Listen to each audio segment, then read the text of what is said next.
Glad I stayed up because it was a brilliant fight. You know, great entertainment. Great entertainment. Fair play to both.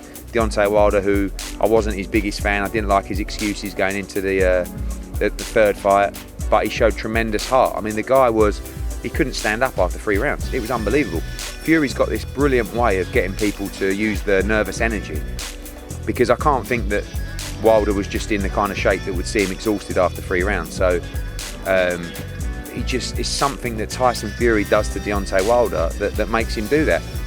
Matchroom boxing promoter Eddie Hearn gave his opinion on the fight.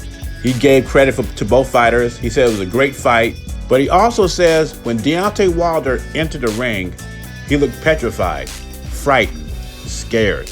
Hearn says Wilder started well, jabbing Fury to the body, but at the same time, he looked exhausted before the fight started, and he looked petrified. You know, I noticed the same thing about Deontay Wilder. His gas tank went empty quick. I mean, after that Fury knockdown in the 3rd round that are pretty much over, it looked like Wilder couldn't stand. So I have to agree with Eddie Hearn on that. And then he struck lightning in a bottle. 4th round, got some knockdowns on Fury. Unfortunately, Wilder does not have the ability to put punches together, so he couldn't finish Fury off, and that's his problem when you battle elite fighters. One punch, more than likely, is not going to do it. Now back to what Eddie Hearn was saying, that Deontay Wilder looked petrified in the ring. And there's a story behind that, but that's why I disagree with Fury. This is not the greatest trilogy I ever seen. Fury dominated Wilder, physically and mentally. He did a number on Wilder, and that's why Wilder entered the ring looking petrified, scared, or whatever you want to call it. He started doubting himself in the ring, and I think he kind of knew in the back of his mind that it's going to be tough to beat Tyson Fury. He showed heart, but heart with no skill, all that means is you could take a good beating.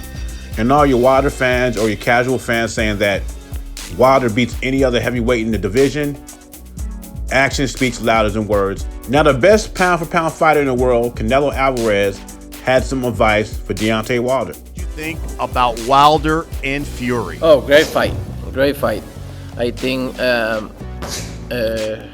Wilder needs more condition, more moves. He don't know how move the head, so it's difficult when you don't have condition and you don't know how to move. So that's why Tyson Fury beat him. Tyson Fury is a great fighter. Yeah. That's advice from the best.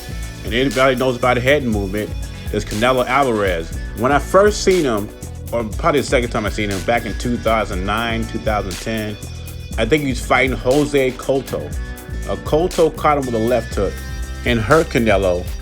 Canelo had no head movement at the time. He was real raw, but he was a 19-year-old kid. He gradually got better, because if he fought like he did in 2010, Canelo wouldn't be in professional boxing anymore. He is now a complete fighter, but he was very raw at 19, and Deontay Wilder is still raw at 35 or 36 years old. These are things that Wilder should have worked on back in 2008. As far as conditioning goes, Wilder already said a while ago that he does not do road work. We didn't notice Wilder had a gas tank problem until he fought Fury, who changed his game plan and became a pressure fighter.